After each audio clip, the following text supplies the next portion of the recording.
പുസ്തകം 3-ാം അധ്യായം 1 മുതൽ 3 വരെയുള്ള വാക്യങ്ങൾ നമുക്കൊന്ന് വായിക്കാം. അത് തുടരുകയാണ്. എന്നാൽ ഇതൊരു ക്ലാസ് രീതിയിലല്ല, ഒരു സന്ദേശം പോലെ പറയാനായിട്ടാണ് ഞാൻ ആഗ്രഹിക്കുന്നത്. ഞാൻ വേറൊരു ടോപ്പിക്കാണ് ചിന്തിച്ചത്, പക്ഷെ ദൈവത്തിന്റെ ആത്മാവ് എന്നെ സമ്മതിക്കുന്നില്ല. ഈ പഠനം തന്നെ പുനരാരംഭിക്കാനായിട്ടാണ് ദൈവത്തിന്റെ ആത്മാവ് എന്റെ ഹൃദയത്തിൽ പ്രേരണ നൽകിയത്. അതുകൊണ്ടാണ് ഞാൻ ഈ ഭാഗം തന്നെ വായിക്കാനായിട്ട് കാരണം. സർദീസിലെ സഭയുടെ കാലഘട്ടം എന്ന് പറയുന്നത് ആദ്യ മുഖവരയിൽ ഞാൻ പറഞ്ഞതുപോലെ 1517 മുതൽ 1700 വരെയുള്ള കാലഘട്ടമാണ്. ഈ കാലഘട്ടമാണ് ദൈവസഭയിൽ വളരെ ഭിന്നതയും പ്രശ്നങ്ങളും ഉളവായിരിക്കുന്ന ഒരു സാഹചര്യം എന്നുള്ളത് നമുക്കറിയാവുന്നതുകൊണ്ട് അതിന്റെ പശ്ചാത്തലത്തിലേക്ക് ഞാൻ പോകുന്നില്ല. ഈ സർദീസ് സഭ എന്ന് പറയുന്ന കാലഘട്ടത്തിൽ സർദീസ് സഭയോട് കർത്താവിനെ അവതരിപ്പിക്കുന്നത് മറ്റ് സഭകളെ അവതരിപ്പിക്കുന്നതിൽ നിന്ന് വളരെ വിഭിന്നമായിട്ടാണ്. ഇവിടെ നമ്മൾ വായിക്കുകയാണ് അതിന്റെ 1-ാമത്തെ വാക്യം. സർദീസിലെ സഭയുടെ ദൂതൻ എഴുതുക 2 കാര്യങ്ങളാണ് പറഞ്ഞിരിക്കുന്നത്. ഒന്ന്, 7 ആത്മാവും 7 നക്ഷത്രവും ഉള്ളവൻ അരുളി ചെയ്യുന്നു. എഫെസോസ് സഭയുടെ ദൂത് വായിച്ചാൽ ഇതുമായിട്ട് സെയിം ആണെന്ന് തോന്നും. വായിച്ച 2-ാം അധ്യായം അതിന്റെ 1-ാമത്തെ വാക്യം അവിടെ എന്താ പറഞ്ഞിരിക്കുന്നത്? 7 നക്ഷത്രം വലങ്കയിൽ പിടിച്ചും 7 പൊൻ നിലവിളക്കുകളുടെ നടുവിൽ നടക്കുന്നു. പക്ഷെ ഇവിടെ അല്പം വ്യത്യാസമുണ്ട്. 7 നക്ഷത്രം കയ്യിലുണ്ട്. സർദീസിൽ സഭയ്ക്ക് കയ്യിലുണ്ടെന്നാണ് പറയുന്നത്. അല്ല, 7 ആത്മാവും 7 നക്ഷത്രവും ഉള്ളവൻ. കയ്യിലുണ്ടെന്നല്ല പറയുന്നത്, 7 നക്ഷത്രവും 7 ആത്മാവും ഉണ്ട്. എന്താ ഈ 7 ആത്മാവ്? ഞാൻ അന്ന് പറഞ്ഞതാണ് 7 ആത്മാവ്. 7 ആത്മാവ് എന്ന് പറഞ്ഞാൽ എന്താണ് എന്ന് 5-ാം അധ്യായത്തിലേക്ക് വരുമ്പോൾ നമുക്ക് കാണാൻ കഴിയും. 5-ാം അധ്യായം 6-ാം വാക്യം എന്ന് വായിച്ചേ. 5-ാം അധ്യായം 6-ാം വാക്യത്തിൽ ഈ 7 ആത്മാവ് എന്താണ് എന്ന് അവിടെ രേഖപ്പെടുത്തുകയാണ്.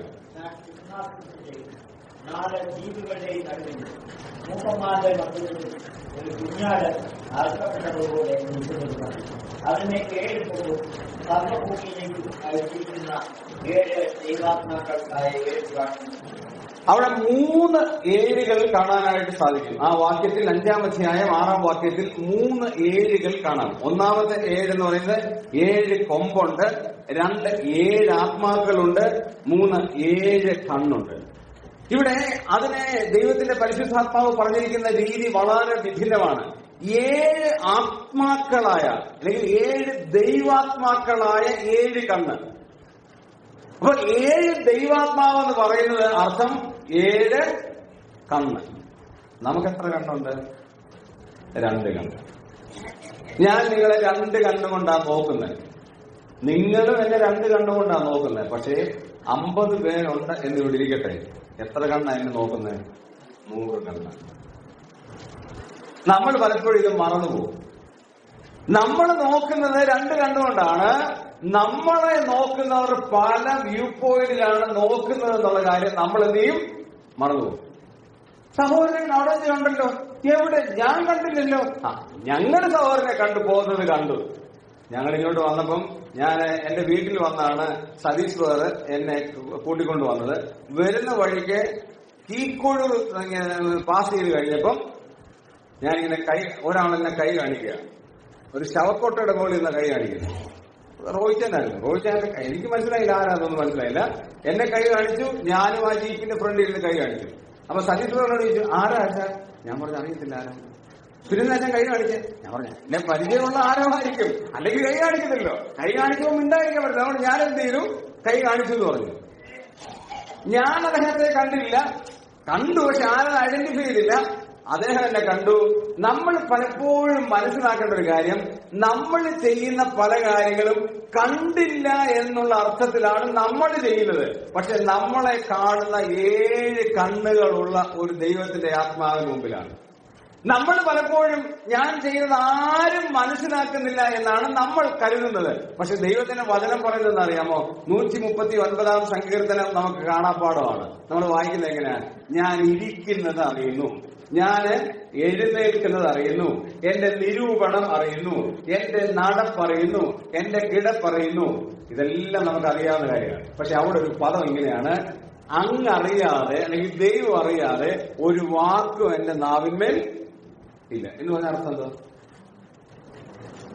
ദൈവം പറയാതെ അല്ലെങ്കിൽ ദൈവം അറിയാത്ത ഒരു വാക്കും എന്റെ നാവിന്മേൽ ഇല്ല എന്ന് പറഞ്ഞാൽ എന്താ അതിന്റെ അർത്ഥം? നമ്മളങ്ങ് വായിച്ചു വിടും. പക്ഷെ അതിന്റെ അർത്ഥം ഞാൻ നിങ്ങളോട് പറയാം.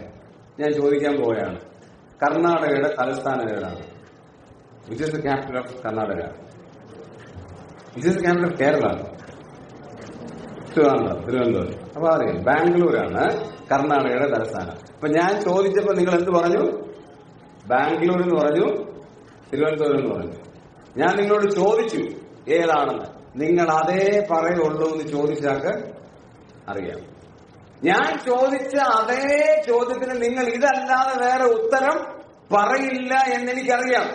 അപ്പൊ ഇവിടെ ദൈവം പറയുന്ന ഒരു കാര്യം, നമ്മുടെ വായിലുള്ള ഓരോ വാക്കും അതപ്പ തന്നെ ഗ്രഹിക്കുന്ന ഒരു സ്വർഗത്തിലെ ദൈവത്തിന് മുമ്പിലാണ് ആരിരിക്കുന്നത്?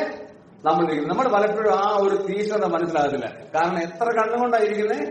7 കണ്ണ്. ഈ 7 കണ്ണ് എങ്ങനെയാണെന്നറിയാം? ഭൂമിയിലൊക്കെ ഊടാടിക്കൊണ്ടിരിക്കുന്ന 7 കണ്ണാണ്. ഇത് നമ്മൾ എവിടൊക്കെ ഇരുന്നാലും, എവിടൊക്കെ ചിന്തിച്ചാലും, എവിടൊക്കെ പോയാലും, നമ്മളെ ആരും കാണുന്നില്ല എന്ന് വിചാരിച്ചാലും നമ്മളെ കാണുന്ന ഒരു സ്വർഗത്തിലെ ദൈവമുണ്ട്. നമ്മൾ ചെയ്യുന്ന എല്ലാ പ്രവൃത്തികളും സസൂക്ഷ്മം ശ്രദ്ധിക്കുന്ന ഒരു ദൈവമുണ്ട്. ഇപ്പൊ നമ്മൾ സാധാരണ വായിക്കുന്ന ഒരു കാര്യമാണ്, എന്താണ്? താങ്കൾ ക്യാമറ നിരീക്ഷണത്തിലാണ്. You are under CCTV control. നമ്മൾ വിചാരിക്കും അത് ആരും കാണുന്നില്ലെന്ന്. ഞാൻ ഈ കഴിഞ്ഞ ദിവസം നാട്ടിലേക്ക് വന്ന സമയത്ത് എന്റെ കൂടെ യാത്ര ചെയ്ത ആൾ കേരള പോലീസിലെ ഏറ്റവും ഉന്നതനായ ഒരു മനുഷ്യനായിരുന്നു. അദ്ദേഹം സൈബർ സെല്ലിന്റെ കേരളത്തിലെ പോലീസിന്റെ ഹെഡായിരുന്നു. അപ്പൊ അദ്ദേഹം ഞാനോട് ഒരേ സെയിം കമ്പാർട്ട്മെന്റിൽ സെയിം സീറ്റ് അപ്പുറത്തെ സീറ്റിൽ യാത്ര ചെയ്ത് വന്നപ്പോൾ ഞാൻ അദ്ദേഹത്തോട് ചോദിച്ചു, സാറേ, സാറിന്റെ ജീവിതത്തിലെ ഏറ്റവും ഇമ്പോർട്ടന്റ് ആയ കേസിലേക്ക് ഒരു കാര്യം പറയാമോ എന്ന് ചോദിച്ചു. അവിടെ പറഞ്ഞു, ഒത്തിരി ഉണ്ട്. ഞാൻ പറഞ്ഞല്ല, റെയറായുള്ളൊരു കേസ്, ഒരിക്കലും രക്ഷപ്പെടാൻ പറ്റാത്തില്ലാത്ത ഏതെങ്കിലും ഒരു കേസ് പറയാമോ എന്ന് ചോദിച്ചു. അവർ ഞാൻ പറയാമെന്ന് പറഞ്ഞു. അദ്ദേഹം പറയാൻ തുടങ്ങി. അതെന്നെ ചലഞ്ച് ചെയ്തു. അത് ഇതിനോട് വളരെ ഇമ്പോർട്ടന്റ് ആയതുകൊണ്ട് ഞാൻ പറയാണ്. ഒരു ജില്ലയിൽ കൊലപാതകം, എവിടാന്ന് പറയരുതെന്ന് പറഞ്ഞു. അതുകൊണ്ട് എവിടാന്ന് ഞാൻ പറയുന്നില്ല. ഒരു ജില്ലയിൽ ഒരു കൊലപാതകം നടന്നു. ആ കൊലപാതകത്തിന് ഒരു തെളിവ് പോലുമില്ല. ഈ കൊലപാതകം ചെയ്ത ആൾ 7 ദിവസം കൊണ്ട് അവിടെ ഉണ്ടായിരുന്ന മുഴുവൻ CCTVകൾ എവിടെ ഉണ്ടെന്ന് സെർച്ച് ചെയ്ത് CCTV ഉള്ളതിനെല്ലാം മാർക്ക് ചെയ്ത് തന്റെ മൊബൈൽ ലാപ്ടോപ്പിൽ മാർക്ക് ചെയ്ത് ഡിസൈൻ മാർക്ക് ചെയ്ത് ഏത് വഴിയെ പോകണമെന്ന് 7 ദിവസം കൊണ്ട് ചിന്തിച്ചു വെച്ച ഒരു സോഫ്റ്റ്വെയർ എഞ്ചിനീയർ ആണ് ഈ കൊലപാതകം ചെയ്തത്. താൻ ഓരോ സ്പോട്ടും മനസ്സിലാക്കി അവിടെ ഒന്ന് ക്യാമറ ഇല്ലാത്ത വഴിയിലൂടെ, ശബ്ദമില്ലാത്ത വഴിയിലൂടെ കൊലപാതകം ചെയ്തു. ഒന്നല്ല, 3 പേരെ കൊലപാതകം ചെയ്തു. യാതൊരു തെളിവില്ല പോലീസിന്. അവസാനം ഒരു CCTVക്കകത്ത് ഒരു മതിൽ ചാടിപ്പോകുന്നു. അതും മാസ്ക് വെച്ച്, മാസ്ക് മീൻസ് ഈ മഫ്ലർ വെച്ചിട്ട് കണ്ണ് മാത്രം, ഒരു രക്ഷയില്ല കാണാൻ. പാന്റോ ശരീരമോ മനസ്സിലാകാതിരിക്കാൻ വേണ്ടി പ്രത്യേക തരത്തിലുള്ള പാന്റും വസ്ത്രവും ഒക്കെ ധരിച്ചെന്ന് പറഞ്ഞാൽ ആംഗ്യ ഭാഷയെ പോലും അദ്ദേഹത്തെ മനസ്സിലാക്കാതിരിക്കാൻ വേണ്ടി ആ രീതി ആകെപ്പാടെ പോലീസിന് കിട്ടിയ ഒരു കാര്യം എന്നുള്ളത് ഈ ഒരു കാര്യം മാത്രമാണ്.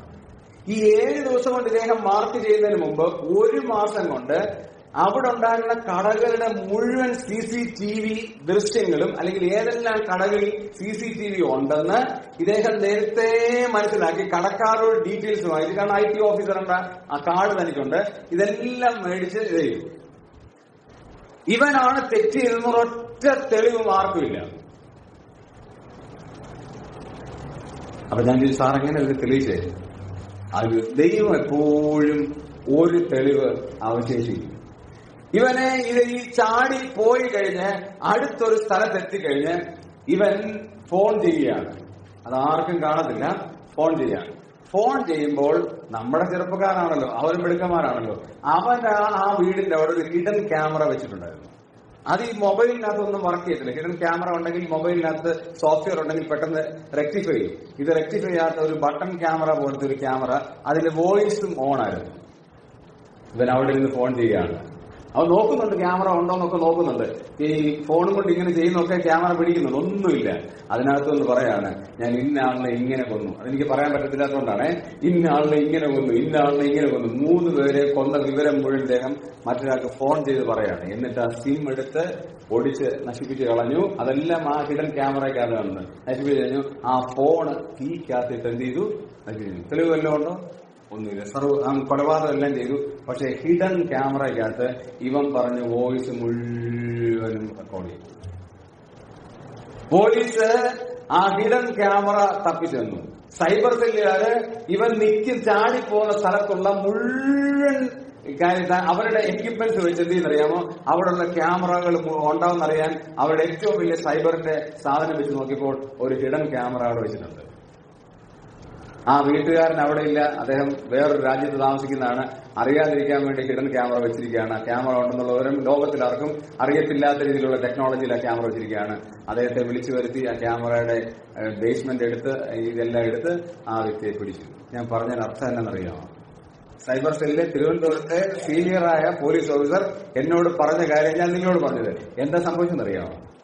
നമ്മൾ വിചാരിക്കും നമ്മളെ ആരും കാണുന്നില്ല, നമ്മൾ ചെയ്യുന്ന ഒരു കാര്യങ്ങളും ആരും ശ്രദ്ധിക്കുന്നില്ലെന്നുള്ളതാണ് നമ്മുടെ വിചിന്ത. പക്ഷേ സ്വർഗത്തിലെ ദൈവത്തിന്റെ നഗ്ന നേത്രങ്ങൾക്ക് മുമ്പാകെ ഞാനും നിങ്ങളും നഗ്നരായിരിക്കുകയാണ്. എബ്രായ ലേഖനം 4-ാം അധ്യായം പറയുന്നത്, അവന് മറഞ്ഞിരിക്കുന്ന ഒരു സൃഷ്ടിയും ദൈവത്തെ മറച്ചു വെച്ചിട്ട് നമുക്കൊന്നും ചെയ്യാൻ കഴിയില്ല. അതുകൊണ്ട് പറയാണ്, 7 ആത്മാക്കൾ, സർവ്വത്തിലും വ്യാപരിക്കുന്ന 7 ആത്മാക്കളായ 7 കണ്ണുള്ള ദൈവത്തിന്റെ മുമ്പിലാണ് ഞാനും നിങ്ങളും ആയിരിക്കുന്നത് എന്നുള്ള ഓർമ്മയില്ലാതെ വന്നാൽ കർത്താവ് അത് മുഴുവൻ പിടിക്കും. ഇനി ഞാൻ ഇങ്ങനെ പറയട്ടെ, ഇത് കണ്ടുപിടിക്കാൻ ബുദ്ധി കൊടുത്ത മനുഷ്യന് ബുദ്ധി കൊടുത്ത ദൈവത്തിന്റെ അറിവ് എത്ര അപ്രമേയമാണ്. ഇത് കണ്ടുപിടിക്കാൻ, ഈ ടെക്നോളജി കണ്ടുപിടിക്കാൻ ബുദ്ധി കൊടുത്ത ദൈവത്തിന്റെ ബുദ്ധി എത്ര അപ്രമേയമാണ്. കമ്പ്യൂട്ടർ ഏറ്റവും പ്രസിദ്ധമാണ്. ഇന്നത്തെ ഓരോ ടെക്നോളജി ഭയങ്കര ഇതാണ്. നിങ്ങൾ കണ്ടു കാണും, പേജർ മുഖാന്തരം ഇസ്രയേലുകാർ വെച്ച പേജർ മുഖാന്തരം ലെബനനുണ്ടായ കാര്യം. ഇതെങ്ങനെയാണ് സംഭവിച്ചത്? ടെക്നോളജി. നമ്മളൊക്കെ ചൈനയുടെ ഫോണൊക്കെ മേടിക്കുന്നു. നാളെ ഇത് എന്ത് പറ്റുമെന്ന് ആർക്കെങ്കിലും ഉറപ്പ് പറയാൻ പറ്റുമോ? ചിലപ്പോൾ പൊട്ടി പാളീശാവും. ഇതിനകത്ത് എന്തെല്ലാം ഉണ്ട്.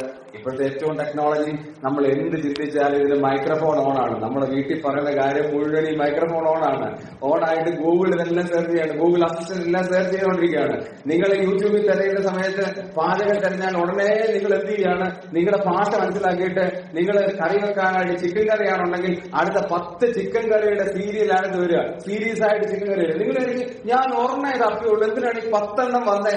കിളികളെ കുറിച്ച് ഞാൻ ഓർമ്മയെ നോക്കിയുള്ളൂ, എന്തിനാണ് ഈ 10 കിളികളെ കുറിച്ച് വന്നേ? എന്നറിയാമോ? AI എന്ന് പറയുന്ന സാധനമാണ് ഇതിനെ ഗൈഡ് ചെയ്തുകൊണ്ടിരിക്കുന്നത്. മനുഷ്യരല്ല ഇതിനെ നിയന്ത്രിച്ചുകൊണ്ടിരിക്കുന്നത്. അത്രയ്ക്ക് ടെക്നോളജി വികസിച്ചുകൊണ്ടിരിക്കുകയാണ്. ഞാൻ ഈ പറയുന്ന കാര്യം കമ്പ്യൂട്ടർ നോളജ് ഉള്ള എല്ലാവർക്കും ഈസി ആയിട്ട് മനസ്സിലാകും. അങ്ങനെ ഒരു നോളജ് ദൈവം മനുഷ്യന് ബുദ്ധി കൊടുത്തെങ്കിൽ സ്വർഗത്തിലെ ദൈവത്തിന്റെ ബുദ്ധി അപ്രമേയമാണ്. ഞാനും നിങ്ങൾ, ഈ പറയുന്ന ഞാൻ ഉൾപ്പെടെ ജീവനുള്ള ദൈവത്തെ കബളിപ്പിക്കാൻ, മറച്ചു വെക്കാൻ ഒരിക്കലും സാധ്യമല്ല. കാരണം ദൈവം അത് മുഴുവൻ തന്റെ റെക്കോർഡായിട്ട് സൂക്ഷിക്കുകയാണ്. നമ്മൾ എന്താ വായിക്കുന്നത്? ഞാൻ ഇരിക്കുന്നതും എഴുന്നേൽക്കുന്നതും നടപ്പും കിടപ്പും എന്റെ വാക്കും മുഴുവൻ ദൈവം എന്ത് ചെയ്യാണ്? ശോധന ചെയ്യും. ഈ ശോധന ചെയ്യുന്ന പറഞ്ഞാൽ അർത്ഥം എന്താ? ശോധന ചെയ്യുമെന്ന് പറഞ്ഞാൽ നമ്മൾ അരി മേടിക്കാൻ കടയിൽ പോയി, കടയിൽ ചെന്നിട്ട് അരി കണ്ടു. അപ്പോൾ നല്ല വലിപ്പച്ചന്മാരാണെങ്കിൽ ആ അരി എന്ത് ചെയ്യുന്നറിയാം? 2 എണ്ണം എടുത്തിട്ട് എന്ത് ചെയ്യും? വായിരുന്നു ഇട്ട് നോക്കും, ചവച്ചിറക്കിട്ട് പറയാം കൊള്ളാം, ഇത് മേടിച്ചോളൂ. സഹോദരിമാരാണെങ്കിൽ വസ്ത്രം എടുക്കാൻ പോകുമ്പോൾ എന്ത് ചെയ്യും? എന്റെ ഭാര്യയൊക്കെ ആണെങ്കിൽ എന്ത് ചെയ്യും? സാരി നല്ലതാണെന്ന് അറിയാനൊന്ന് വലിച്ചു നോക്കുകയാണ്. കാരണം ഇത് കോട്ടൺ ആണോ പോളിസ്റ്റർ ആണോ, സാധനം പ്രശ്നമുണ്ടോ അവരറിയത്തില്ല. അവർ നോക്കുന്ന സെയിൽസുകളൊന്നും അറിയത്തില്ല. ഒന്ന് വലിച്ചു നോക്കും. കാരണം ശോധന ചെയ്യാൻ, ടെസ്റ്റ് ചെയ്യാൻ, ഇത് നല്ലതാണോ ഇല്ലയോ. ഇതുപോലെ ദൈവം നമ്മുടെ ഓരോ പ്രവൃത്തി എന്ത് ചെയ്യാൻ? ശോധന ചെയ്യാം. 2ാമത്തെ കാര്യത്തിലേക്ക് വരാം. മൂന്നാമത്തെ കാര്യത്തിൽ പറയാണ് 7 നക്ഷത്രവും 7 ആത്മാവുള്ളവൻ. അടുത്ത പറയുന്ന വാചകം എന്താ? 2ാമത്തെ വാചകം എന്താ അറിയാമോ? ഞാൻ നിന്റെ പ്രവൃത്തി അറിയുന്നു. ഞാൻ നിന്റെ പ്രവൃത്തി അറിയുന്നു. നമ്മളെല്ലാം മനുഷ്യരുടെ മുമ്പാകെ പ്രവർത്തിക്കാൻ ഭയങ്കര മിടുക്കന്മാരാണ്. ഞാൻ ഉൾപ്പെടെയുള്ളവരുടെ കാര്യം പറയാം. മനുഷ്യർ വരുമ്പോൾ ഭയങ്കര ഇമ്പോർട്ടന്റ് ആണ്.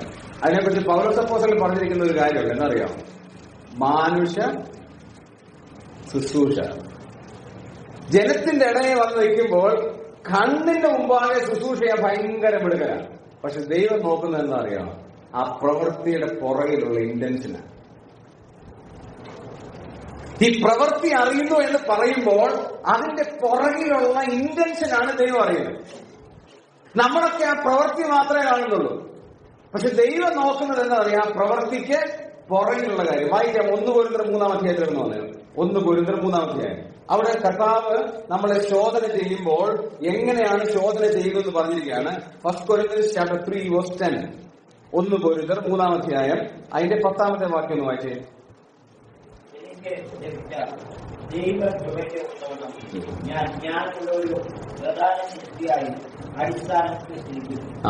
അടുത്ത പദം ശ്രദ്ധിക്കണേ. അടുത്ത പദം വളരെ ഇമ്പോർട്ടന്റ് ആണ്. താൻ എങ്ങനെ പണിയുന്നു. എങ്ങനെ പണിയുന്നു എന്താ അർത്ഥം? Which way you have done it. നമ്മുടെ പണിയുടെ പിൻപിലുള്ള ചേതോവികാരം. ഞാൻ സുവിശേഷ വേലയ്ക്ക് വേണ്ടി പോകുന്നു. എന്റെ പിൻപിലുള്ള ചേതോവികാരം എന്താണ്? എന്റെ ആറ്റിറ്റ്യൂഡ് എന്താണ്? ഞാൻ എന്തിനായി ചെയ്യുന്നത്? ദൈവം നോക്കുന്നതാണ്. അടുത്ത വാക്യം കൂടെ ശ്രദ്ധിച്ചു. അതും വളരെ ക്ലിയർ ആയിട്ട് അവിടെ പറഞ്ഞിട്ടുണ്ട്. അടുത്ത 12-ാമത്തെ വാക്യം എങ്ങനെ പണിയുന്നു. അടുത്തത്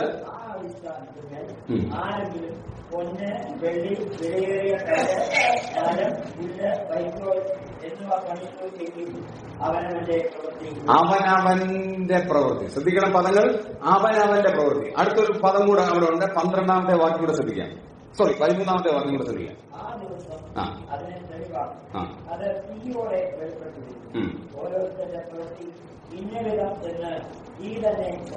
ശ്രദ്ധിക്കണേ, അവിടെ കൊടുത്തിരിക്കുന്ന പദം എന്താ? ഇന്ന വിധം. Which way you have done it. ഏത് വിധത്തിലാണ് നീ പണിതത്? അതാണ് ദൈവം നോക്കുന്നത്. പ്രാർത്ഥിക്കുന്നു, അതിന്റെ പിന്നിലുള്ള ചേതോവികാരം എന്താണ്? നീ ഒരു റൈറ്റപ്പ് എഴുതുന്നു, അതിന്റെ പിന്നിലുള്ള ചേതോവികാരം എന്താണ്? നീ സാക്ഷ്യം പറയുന്നു, അതിന്റെ പിന്നിലുള്ള ചേതോവികാരം എന്താണ്? നീ ഒരാൾക്ക് ഗിഫ്റ്റ് കൊടുക്കുന്നു, അതിന്റെ പിന്നിലുള്ള ആറ്റിറ്റ്യൂഡ് എന്താണ്?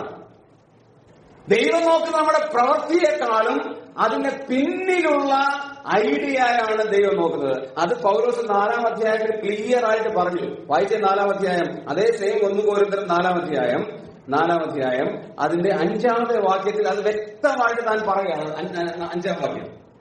ആകയാൽ കർത്താവ് വരുവോളം സമയത്തിന് മുമ്പ് ഒന്നും വിധിക്കരുത്. ആ പദങ്ങളിൽ വളരെ പ്രധാനപ്പെട്ടതാണ്. അവൻ ഇരുട്ടിൽ മറഞ്ഞിരിക്കുന്നത് വെളിച്ചത്താക്കി. അടുത്ത പദം വളരെ പ്രധാനപ്പെട്ടതാണ്. ഹൃദയങ്ങളുടെ ആലോചന വെളിപ്പെടുത്തും. എന്താ വെളിപ്പെടുത്താൻ പോകുന്നത്? എന്തോ ഒരാഴം ചിന്തിച്ച് ചോദിക്കുക. ദൈവം വെളിപ്പെടുത്താൻ പോകുന്നത് എന്താ? നമ്മുടെ ഹൃദയങ്ങളുടെ ആലോചനയാണ്. ഞാൻ മണ്ണാറ കുളഞ്ഞ് ഈ സഭയിൽ വന്നിട്ട് എന്നെ കുറിച്ച് സാക്ഷ്യം പറഞ്ഞു. എന്തിനാടാ നീ പറഞ്ഞേ? ആളുകളെ ഇംപ്രസ് ചെയ്യാനാണോ നീ പറഞ്ഞത്? നിങ്ങൾക്കറിയാമോ ഞാൻ ഇംപ്രസ് ചെയ്യാനാണോ അല്ലയോ? ഇല്ല. പക്ഷെ എന്റെ ഹൃദയത്തിന്റെ ആഴം ആരറിയുന്നുണ്ട്? സ്വർഗത്തിലെ. അതാണ് ഏറ്റവും ഇമ്പോർട്ടന്റ് ആയ കാര്യം. എന്തിനാണ് നിന്റെ ഹൃദയത്തിന്റെ ആലോചന? എന്താണ് നിന്റെ ഉള്ളിന്റെ ഉള്ളിലുള്ള പ്രവൃത്തി ചെയ്യുന്നതിന് മുമ്പ് നിന്റെ ഉള്ളിന്റെ ഉള്ളിലുള്ളത് എന്താണ്? സൗരനെ കാണുമ്പോൾ നമ്മൾ എന്താ പറയും? സൗരാ, എത്ര നാളായി സൗരനെ കണ്ടിട്ടെന്ന് കെട്ടിപ്പിടിക്കുക. എന്താണ് ഇന്ന് ഞാൻ പിടിച്ചോളാം. പുറത്ത് ഭയങ്കര സ്നേഹമാണ്, അകത്ത് നമ്മൾ പറയാണ് എന്താണ് നാച്ചുറലാണ്. ഇവിടെ കൊടുത്തിരിക്കുന്ന പദങ്ങൾ ശ്രദ്ധിക്കണേ. 4-ാം അധ്യായത്തിന്റെ അവസാന ഭാഗത്ത് വന്ന് അന്ന് ഓരോരുത്തന്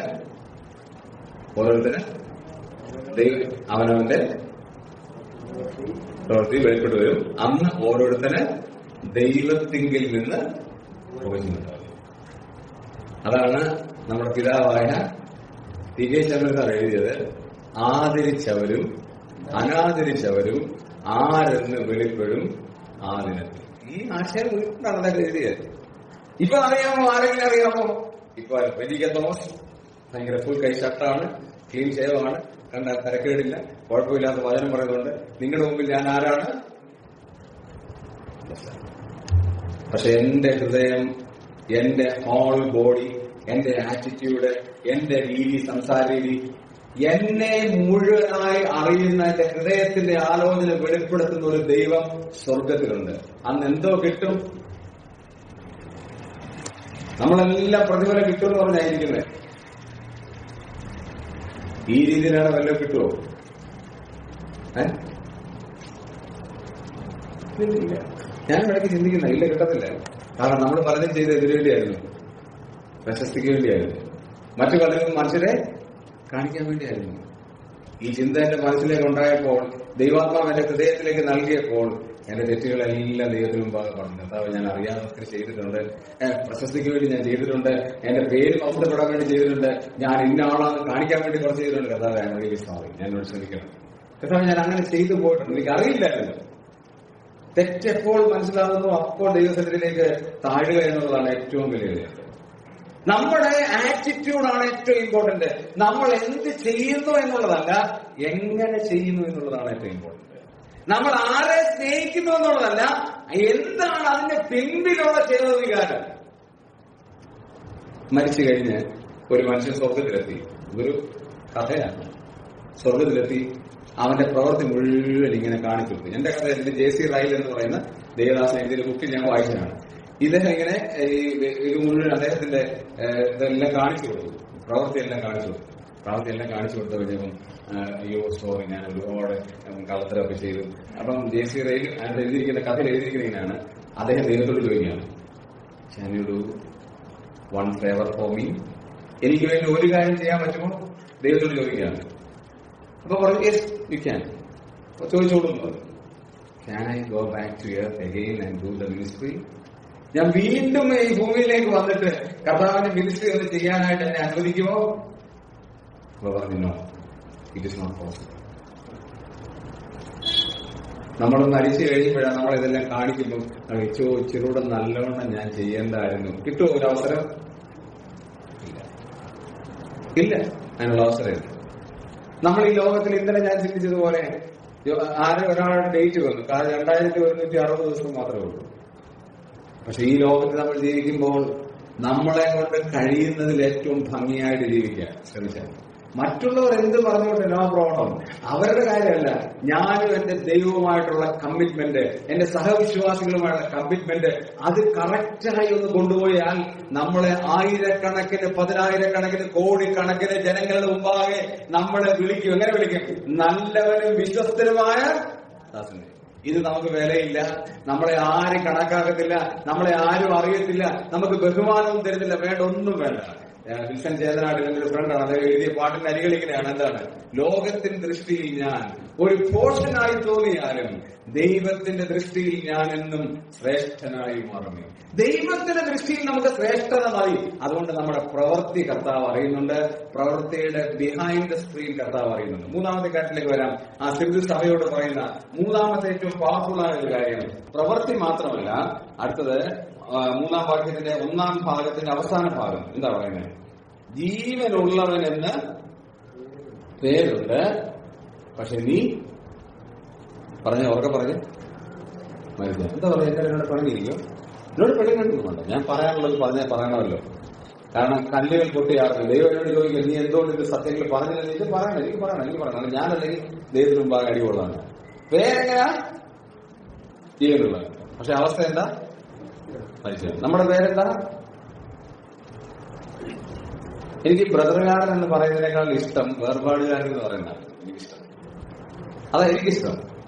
ആരെങ്കിലും ചോദിച്ചാൽ ഞാൻ നിങ്ങളോട് നിങ്ങൾ ആരാന്ന് ഞാൻ വേർപാടുകാരനല്ല ഞാൻ പറയാറുള്ളത്. ബ്രദറുകാരൻ എന്ന് പറയുന്നതിനേക്കാളും എനിക്ക് കുറച്ചുകൂടി ഇഷ്ടം വേർപാടുകാരൻ എന്ന് പറയുന്നത്.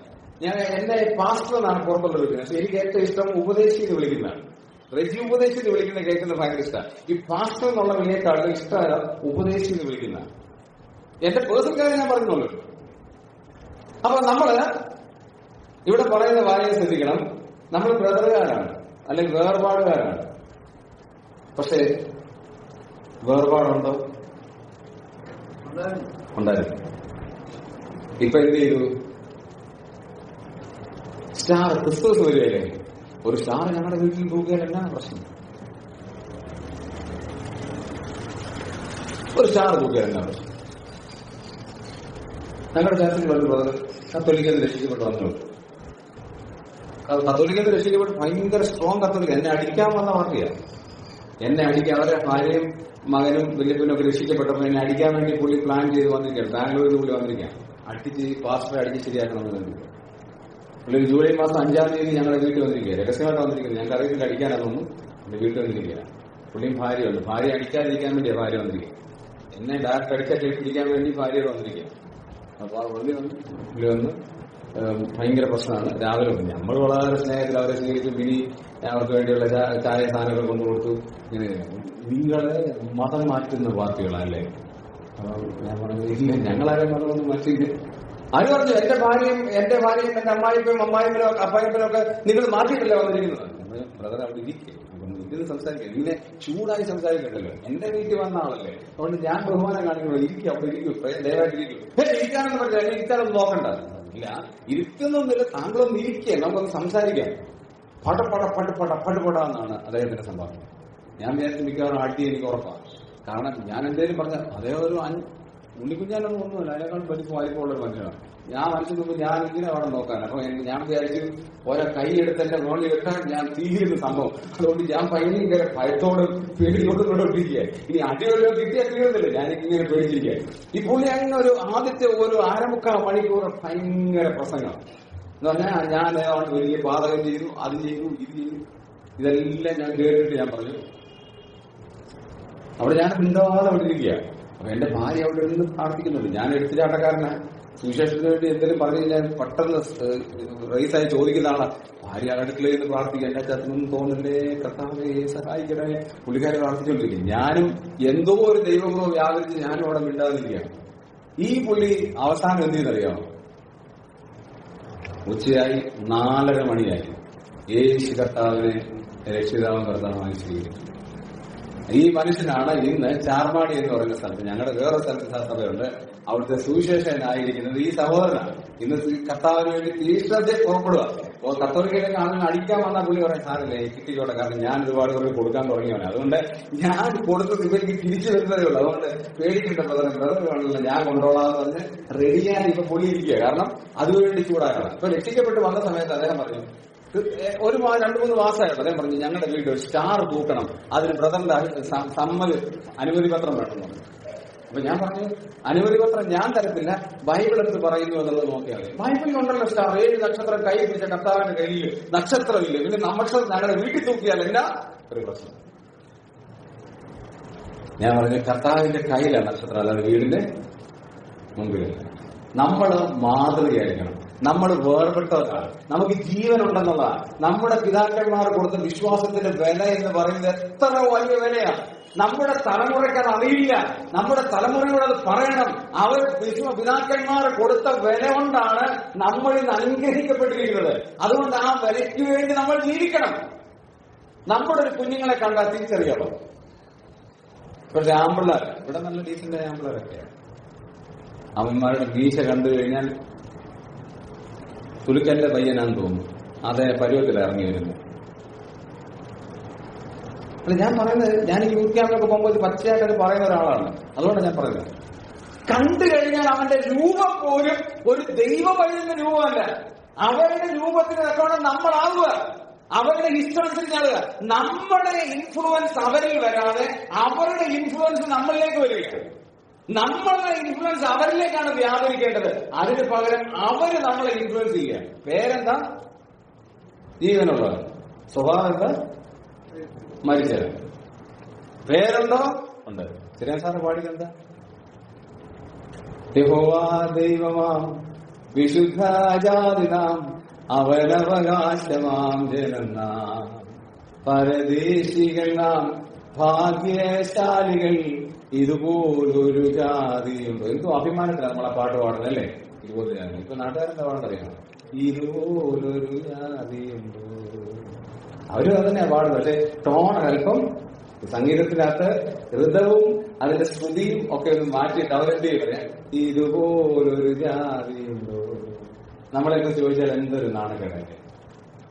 പ്രിയമുള്ളവരെ, ജീവനുള്ളവനാണ് നമ്മൾ മരിച്ച മനുഷ്യന്റെ സ്വഭാവം വീട് എടുക്കാൻ പാടില്ല. നമ്മളെ ദൈവം ജീവനുള്ളവരാക്കി. അതിനുവേണ്ടി കർത്താവ് കൊടുത്ത വില എന്ന് പറയുന്നത് ഏറ്റവും വലിയ വിലയാണ്. അങ്ങനെ നമ്മളെ വീടെടുത്തു. അടുത്ത പദം എന്താ പറയുന്നത്? ഇനി ചാവാറായി. അടുത്തൊരു കാര്യം കൊണ്ടുണ്ട്. ഇനി അടുത്തത് പറയാണ് 2-ാം വാക്യത്തിന്റെ അവസാന ഭാഗം, അതിന്റെ മധ്യഭാഗത്ത് പറയാണ് ചാവാറായ ഒരു ശേഷിപ്പുണ്ട്. ചാവാറായ ശേഷിപ്പുണ്ട്. എന്താണ് ഈ ചാവാറായ ശേഷിപ്പ് എന്ന് പറഞ്ഞാൽ? ഇത് പഴയ മലയാളത്തിൽ എഴുതിയിരിക്കുന്നതാണ്.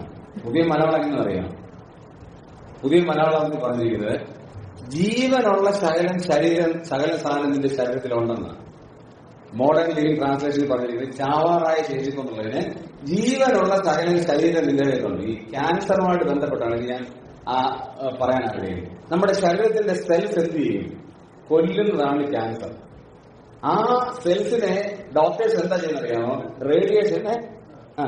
റേഡിയേഷൻ കൊടുത്ത് ആ ഭാഗം എന്ത് ചെയ്യും? ബാക്കി ഭാഗത്തേക്ക് ഇത് വ്യാപരിക്കാതിരിക്കാൻ അത് എന്ത് ചെയ്യാം? കൊല്ലുക. ഞാൻ ചോദിക്കട്ടെ, നമ്മളിപ്പോഴും ജീവനുണ്ട്? ഉണ്ടോ? ഉണ്ട്. പക്ഷെ ഒരു 10-20 വർഷം കഴിഞ്ഞാൽ നമ്മുടെ സഭകളുടെ അവസ്ഥ എന്താണ്? ഇതിനെക്കുറിച്ച് ഏറ്റവും അധികം വ്യാകുലത്തിൽ ചിന്തിക്കുകയും യൂത്തിനെ ട്രെയിൻ ചെയ്യുകയും ചെയ്യുന്ന ഒരാളാണ് ഞാൻ. അതുകൊണ്ട് ഞാൻ നിങ്ങളോട് പറയാം, നമ്മുടെ അടുത്ത യങ് ജനറേഷൻ, ഈ ഇരിക്കുന്ന എന്റെ മുന്നിലിരിക്കുന്ന ഈ 5-8 പേർ 40 കഴിഞ്ഞാൽ ഒരാളെയും നന്നാക്കാൻ പറ്റില്ല കേട്ടോ. സൈക്കോളജി പറയുന്നതാണ് 40+ നോട്ടി പ്ലസ് എന്നാണ് അർത്ഥം. പറഞ്ഞാൽ 40 കഴിഞ്ഞാൽ നോട്ടിയായി, അവനെ നന്നാക്കാൻ പറ്റൂല എന്നാണ്. അങ്ങനെയാണെങ്കിൽ 40 കഴിഞ്ഞവർ വേണ്ട, ബാക്കിയുള്ള 40 എത്തുന്നതിന് മുമ്പുള്ളവരെ നമ്മൾ ജീവൻ പ്രാപിക്കാൻ നമ്മുടെ ടാർഗറ്റ് എന്താണ്? സാം പിത്രാവോ എന്ന് പറയുന്ന ഒരു മാനേജ്മെന്റ് ട്രെയിനറുണ്ട്. നിങ്ങൾ വായിക്കുന്നുണ്ടല്ലോ സാം പിത്രാവോയെ കുറിച്ച്. അദ്ദേഹമാണ് കേരളത്തിൽ ഉമ്മൻചാണ്ടി സർക്കാർ, ഈ കഴിഞ്ഞ 2 സർക്കാരിന് മുമ്പുള്ള ഉമ്മൻചാണ്ടി സർക്കാർ ഉണ്ടായ സമയത്ത് കേരളം 2030 എന്ന് പറഞ്ഞൊരു പ്രോജക്ട് ഇറക്കിയായിരുന്നു. 2030 കേരളം എന്താകും എന്നായിരുന്നു അത് സാം പിത്രാവോയുടെ പ്രൊജക്ട്. നെറ്റിലുണ്ട്, നിങ്ങൾക്ക് നോക്കി കിട്ടാൻ. സാം പിത്രാവോയുടെ പ്രൊജക്ട് അതായിരുന്നു. 2030 കേരളം എങ്ങനെയായിരിക്കും? ഉമ്മൻചാണ്ടി സർക്കാർ ഉണ്ടാക്കിയ ഒരു പ്രൊജക്റ്റാണ് ഇത്. ഞാൻ ആ പ്രൊജക്ട് വായിച്ചപ്പോൾ ഞാൻ എന്ത് ചെയ്യുന്നറിയാം? ഞങ്ങളുടെ ചർച്ചിൽ ഞാൻ എഴുതി 2030 ഞങ്ങളുടെ ബഥേൽ ബ്രദറൻ സ്റ്റേഷൻ നെല്ലിയാടി എന്താവും. ഞങ്ങളുടെ എൽഡേഴ്സിനെ വിളിച്ചിട്ട് ഞാനൊരു പ്രോജക്റ്റ് കൊടുത്തു. നമ്മുടെ മുമ്പിൽ ഇരിക്കുന്ന പിള്ളേർ എന്താവും, അവരുടെ കല്യാണം എന്താവും, അവരുടെ തലമുറ എന്താണ്, അവരുടെ സ്പിരിച്വൽ സിറ്റുവേഷൻ എന്താണ്, അവരുടെ സൺഡേ സ്കൂൾ എന്താവും, അവരെ കുറിച്ചുള്ള കാര്യങ്ങൾ എന്താവും. ഞാനിവിടെ പറയാൻ പോകുന്നത് അത് തന്നെയാണ്. ഞങ്ങൾ ആ പ്രോജക്റ്റ് ഇപ്പോൾ പ്രാവർത്തികമാക്കുകയാണ്. നമ്മുടെ SDS അടുത്ത പോകുന്ന ഏറ്റവും വലിയ പഠനത്തിൽ ഞങ്ങൾ ആ പ്രോജക്റ്റിന്റെ ഇമ്പാക്ട് ആണ് ചെയ്യാൻ പോകുന്നത്. കുട്ടികളെ അവരുടെ അവസ്ഥ അറിഞ്ഞ് ബൈബിളിന്റെ തത്വങ്ങൾ അവരെ പഠിപ്പിക്കുന്ന ഏറ്റവും വലിയ പ്രോജക്റ്റിലേക്ക് ഞങ്ങൾ സ്റ്റെപ്പ് എടുത്ത് വെച്ചിരിക്കുകയാണ്. കാരണം ഒരു 10-20 വർഷം കഴിഞ്ഞാൽ നമ്മുടെ തലമുറ എവിടെ എത്തുമെന്ന് നമ്മൾ മുൻകണ്ടുകയാണ്.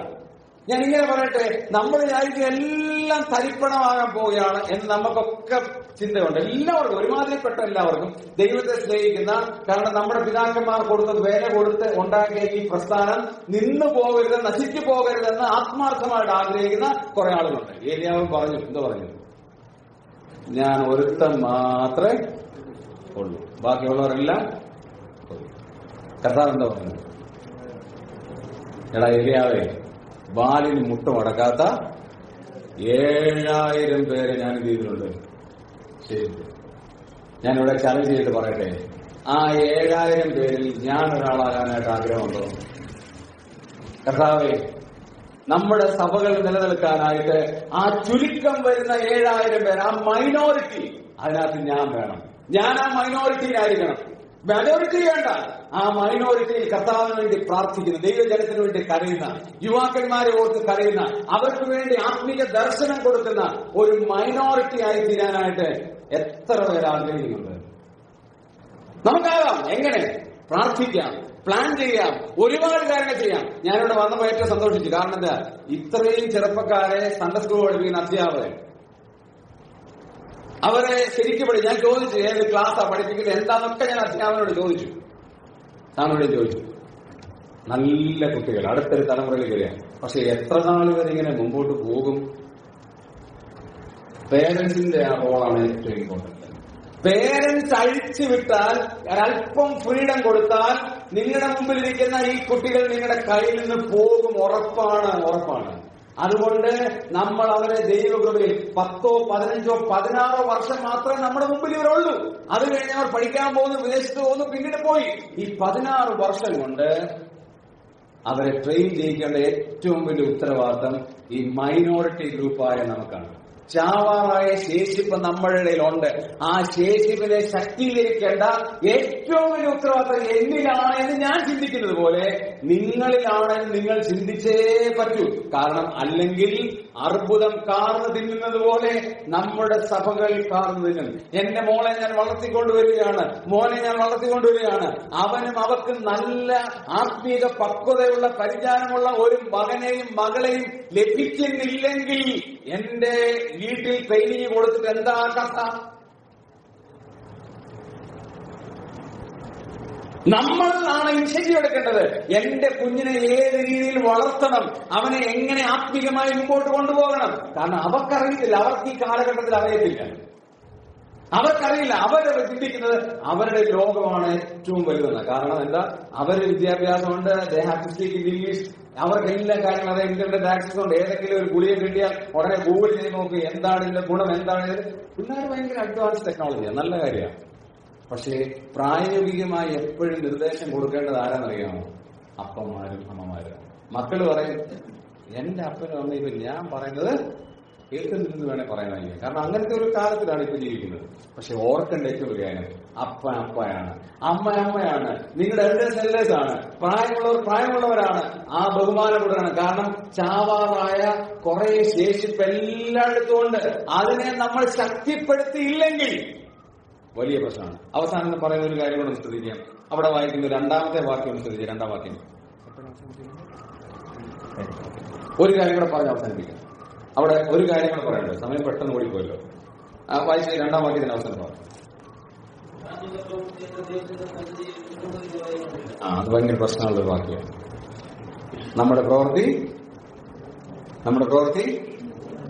പൂർണ്ണതയുള്ളതായി കണ്ടില്ല. ശരിയാൻ സാറിന് ഒരു പാട്ടുണ്ട്, ആ പാട്ട് മാത്രമേ ഞാൻ പാടുന്നുള്ളൂ. പൂർണ്ണ ഹൃദയസേവ വേണം ദേവജാതന്. ഞാൻ കേൾക്കുന്നല്ലേ പറഞ്ഞേ? കെ വി സെവൻ സാർ, ഞാൻ സോറി, കെ വി സെവൻ എന്റെ മനസ്സിലുണ്ടായി, ഞാൻ പറഞ്ഞത് തെറ്റിപ്പോയതാണ്. കെ വി സെവൻ സാർ എഴുതി പാട്ടതാണ്. എന്താ? പൂർണ്ണ ഹൃദയസേവ വേണം ദേവജാതന്, പരിപൂർണനാകുവാൻ ഇതു വേണ്ടതാണോ? സേവ വേണം ദേവരാധന്, പരിപൂർണനാകുക. നമ്മൾ ചെയ്തതെല്ലാം സേവയെല്ലാം പൂർണ്ണ ഹൃദയത്തോടെ ചെയ്യാവൂ. പാതി മനസ്സോടെ ഇടുന്ന ദേവപൂജയെ പരൻ സ്വീകരിച്ചില്ല. പകുതി മനസ്സോടെ ചെയ്യരുത്, അർത്ഥ മനസ്സോടെ ചെയ്യരുത്. എഹെസ്കേൽ പ്രവൃത്തി വായിക്കുന്നത് എന്താണ്? യെരമ്യാവിൽ വായിക്കുന്നത് ഉദാസീനതയോടെ കർത്താവിന്റെ വേല ചെയ്യുന്നവൻ ശപിക്കപ്പെട്ടവൻ. ഏത് കാര്യം ചെയ്താലും ഡു ദ ബെസ്റ്റ്, ബെസ്റ്റായിട്ട് ചെയ്യുക. അർത്ഥ മനസ്സോടെ ചെയ്യരുത്. പല്ല് തേക്കുന്നതാണെങ്കിലും അടുക്കളയിൽ പാചകം ചെയ്യുന്നതാണെങ്കിലും എങ്ങനെ ചെയ്യണം? പൂർണ്ണ മനസ്സോടെ. കൊലോസ്യ ലേഖനം 3:23 വാക്യം, നിങ്ങൾ ചെയ്തത് ആർക്കും മനുഷ്യർക്കെന്നല്ല കർത്താവിനെന്ന പോലെ മനസ്സോടെ ചെയ്യും. നമ്മളെപ്പോഴും മനസ്സോടെ, പൂർണ്ണ മനസ്സോടെ ചെയ്താൽ ദൈവം നമ്മളെ ആദരിക്കും എന്നുള്ളത് യാതൊരു സംശയമില്ല. ഒരു തലമുറ നമ്മുടെ കയ്യിലാണ്. നമുക്കവരെ കൊല്ലാൻ വെറുതെ വിടാം. നമ്മുടെ കയ്യിലാണ് അവരുള്ളത്. അതുകൊണ്ട് അവരെ ജീവനോടെ രക്ഷിക്കാൻ വലിയ ഉത്തരവാദിത്വം നമ്മുടെ കയ്യിലാണ്. എന്റെ കയ്യിലാണ് ഉത്തരവാദിത്വമുണ്ട്. എന്റെ കുഞ്ഞുമക്കളാണ് എന്റെ മുമ്പിൽ ഇരിക്കുന്നത്. അവരെ ആത്മീയമായി വളർത്തേണ്ടത് എന്റെ ഉത്തരവാദിത്തമാണെന്നുള്ള ബോധ്യത്തോടുകൂടി നമ്മൾ നമ്മുടെ ശുശ്രൂഷകളും ജീവിതം മുമ്പോട്ട് നയിച്ചാൽ നമ്മൾ ആത്മീയമായി അനുഗ്രഹിക്കപ്പെടും. കർത്താവ് നമ്മെ സഹായിക്കട്ടെ. ഇത്രയും ദിവസങ്ങൾ നിങ്ങളുടെ ആയിപ്പനിടയായി നിങ്ങൾ എന്നെ ശുശ്രൂഷിക്കുകയും സ്നേഹിക്കുകയും സൽക്കരിക്കുകയും ചെയ്താൽ എല്ലാവരുടെ ഹൃദയത്തിന്റെ ഭാഷയിൽ നന്ദി ഒരു പ്രാവശ്യം കൂടെ പറഞ്ഞുകൊണ്ട് ഞാൻ എന്റെ വാക്കുകൾ പൂർണ്ണ വിരാമപ്പെടുന്നു. കർത്താവിന്റെ നാമം വാഴ്ത്തപ്പെടുന്നു.